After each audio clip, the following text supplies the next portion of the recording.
How's it going, everybody? Welcome back to the channel. Today we're finally going to be continuing What If King Kai Taught Everyone the Kaioken. The last part came out quite a while ago, so make sure to click the card above to check it out if you missed it. Anyways, before the video, I want to make a quick like goal for this part, to see if you guys want the next part out faster. So if this video can get 700 likes, I'll instantly continue working on another part. Thanks so much. Also, if you guys are fans and want to check out my real life, then make sure to follow me on Instagram, over at Damon's Here, I guess. Or if you don't really care, that's okay too. If you do care about Dragon Ball and others who are fans of it and this channel, make sure to join the Discord server, where you can chat with me and others. The link is down below in the description for you guys. Anyways, with all of that out of the way, let's get right into today's video. We begin this part on the fateful day of May 12th, the day the androids begin their attack.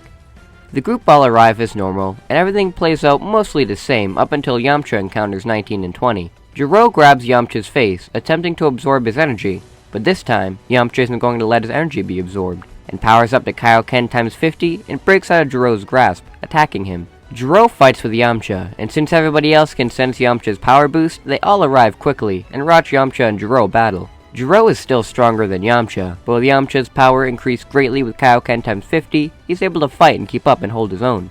Goku tells Yamcha to follow him and take this fight elsewhere outside of the city, that way they're not harming any more innocents. Yamcha listens to Goku, and he flies off with Jiro. Tien tells Goku that he's going to go follow Yamcha to try to help him to make sure he can defeat the android, while him and Piccolo stay there. Goku says that's a good idea, and stays behind with Piccolo to face 19. Goku transforms into a Super Saiyan to battle 19, and this fight goes exactly as normal, with Goku still succumbing to the heart virus, and getting his energy absorbed. But since 20 isn't around to hold anybody back, Piccolo is able to step in and get 19 off of him. Piccolo fights it out with 19, and completely demolishes him without even needing to use the Kaioken. 19 is destroyed by Piccolo easily, and Piccolo goes over to Krillin and tells him to bring Goku back home to give him his medicine, as he's going to go off and make sure Yamcha and Tien can handle themselves. Yamcha and Jiro continue their fight, and once Yamcha begins to get his Ki Blast absorbed, he asks for Tien to step in. And of course, Tien would come in to help Yamcha. With the two working together, Jiro is bodied with no difficulty and destroyed completely. Piccolo goes over and says he's impressed with the two of them, as he didn't need to step in at all. The two ask what happened to Goku, and Piccolo tells the two that Goku succumbed to the heart virus, so he had to be brought home, and he himself took out 19. While Piccolo and the humans are talking, future Trunks arrives and asks what happened with the androids. Piccolo tells the future warrior that they already took care of the androids themselves. Trunks is completely shocked and asks what kind of training everybody did, as even as a Super Saiyan, he's nothing to the androids, but even Yamcha is able to defeat them? That's amazing. A voice behind Trunks tells him he's a disappointment, and Trunks turns to see his father staring at him. Vegeta transforms into a Super Saiyan and punches Trunks in the gut, insulting him for being so weak.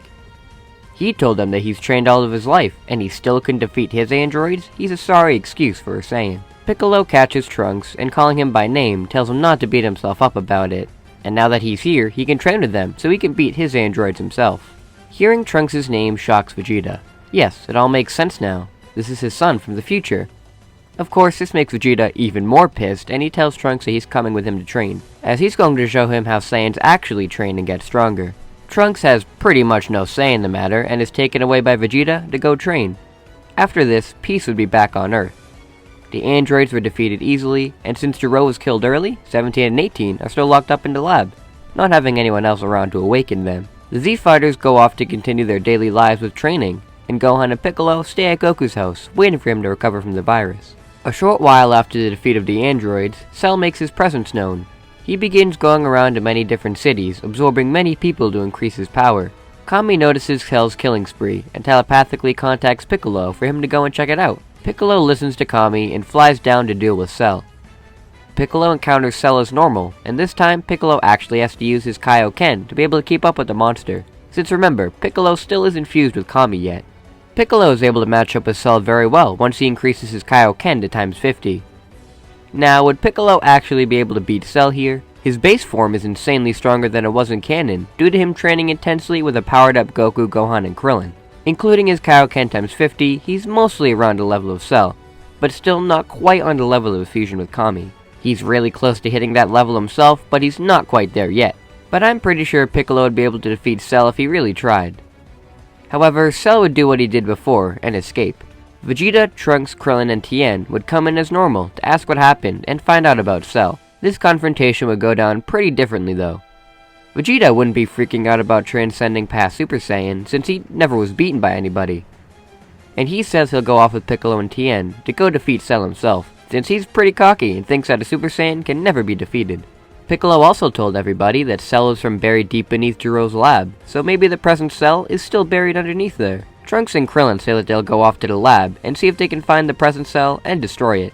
The group all go off, and once Trunks and Krillin make their way to Jiro's lab, after getting the coordinates from Bulma, they find the pods for 17 and 18. The moment Trunks lays his eyes on these pods, his blood boils. They didn't defeat the androids after all, they're all here. Trunks transforms into his Super Saiyan form and fires a full power Masenko at the pods, completely obliterating them. Krillin is confused. If these are the androids Trunks warned them about, then who are the ones that they fought earlier? Trunks doesn't know, as maybe him going back in time changed something. It doesn't matter now, as the androids who ravaged his future are now completely destroyed. The two investigate the rest of the lab, find Cell and blueprints for an emergency shutdown remote for 17 and 18. Present Cell is destroyed, and the two fly off back to Capsule Corp and give the blueprints to Bulma. Bulma takes the blueprints for the remote and decides to create the remote herself to help Trunks take out his androids in the future. Meanwhile, Piccolo, Tien, and Vegeta are off searching for Cell, and it takes much longer to find him than normal. Except there isn't really a sense of urgency like in canon, as 17 and 18 are no longer around.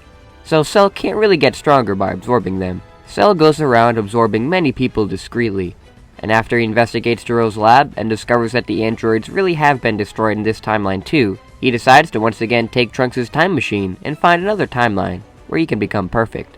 Back at Goku's house, Goku finally awakens and wants to train with Gohan even more, after he hears about the threat of Cell. Chi-Chi would be pretty mad and not wanting Gohan to train anymore, but Goku says he'll only really be gone for a day, as he's going to go train in the Hyperbolic Time Chamber. Goku and Gohan fly up to Kami's lookout, and after getting permission from Kami, the two head into the Time Chamber to train and defeat Cell. Piccolo, Tien, and Vegeta are all at Capsule Corp right now, waiting around for any extra news about Cell. And while Vegeta and Trunks are training, Bulma reveals that the remote is completed, and now Trunks will be able to shut down his androids.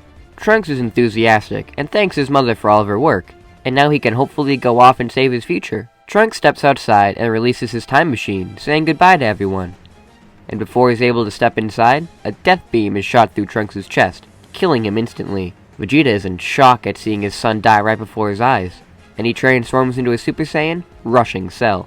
Vegeta is nowhere near Cell in terms of power, and is easily tossed aside. Piccolo and Tien unleash their ×50 Kaioken and rush in to fight Cell, but this time, the two of them don't stand a chance. Cell has absorbed too many people. His power has risen through the roof.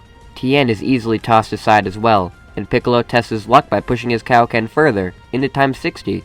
But even with this boost, he's too weak for Cell. Yamcha and Krillin come in doing their best to buy time for Piccolo to heal himself. And while they are insanely powerful, they are still nothing compared to Cell. Piccolo tries to regenerate and increase his Kaioken even further, but his body still can't handle anything above ×70. He's trying his best to get Cell away from the time machine though, but Cell isn't having it anymore, and all he wants is perfection. Yamcha notices that Cell isn't going to stop until he gets the time machine, and decides to take it out of the equation. Yamcha fires a Kamehameha at the time machine, completely obliterating it and leaving no traces left. Cell sees the time machine get wasted, and he explodes in rage. Cell throws Piccolo off of him, and goes over to Yamcha, asking him what he's just done. Cell beats the crap out of Yamcha, taking out all of his anger on him, and suddenly, Cell is thrown off of him. Cell is pretty confused. What just happened here? Goku and Gohan show up back in front of Cell, with Goku looking around at all of his friends' ruined bodies. Goku's blood boils. Gohan beats his father to a rage boost, however. Especially seeing Piccolo bleeding out completely ruins Gohan. He powers up, unleashing the Kaioken on top of Super Saiyan, and rushes Cell. With one hit, Cell sent flying away, and Gohan unleashes his most powerful Masenko, erasing Cell from existence. Goku is amazed at Gohan's new power, and very proud. All of that training in the time chamber paid off after all. Gohan reverts back to normal, and gives everybody a senzu, bringing them back to full health. Piccolo and the others are amazed at Goku and Gohan's new power. They were nothing to Cell, and then these two just came in and wasted Cell like he was nothing. It's amazing. Vegeta is pretty pissed since he wasn't strong enough to defend his son, and he wasn't able to catch up to Kakarot or his brat. He's going to go train with his son once he's revived, and the two of them are going to become even stronger. The group gather the Dragon Balls and revive all of those killed by Cell, bringing Trunks back in the process. Trunks is pretty confused, and once he finds out that his time machine was destroyed, he's extremely saddened. His mom is left all alone with the androids, and now he has no chance of returning to help. Gohan tries to comfort Trunks, saying that maybe they can find a way for him to return to his time someday. And in the meantime, he can stay here and have a peaceful life now. Trunks wipes his tears and thanks Gohan for the kind words. Vegeta immediately tells Trunks that now they're going to get even stronger, and the two head into the hyperbolic time chamber as well. And after a day, the two come out stronger than ever. Since Vegeta saw Goku and Gohan with Mastered Super Saiyan, that was the goal he decided to achieve. And he did manage to get it, along with Trunks. With peacetime now, everybody continues their training, and we move forward by 7 years into the Buu Saga. Except we're going to be covering that arc next episode. I hope you guys enjoyed this episode and all of the changes it brought, as this was a super fun video to write. Anyways, can't wait to see you guys until the next video. Until we meet again, see you later!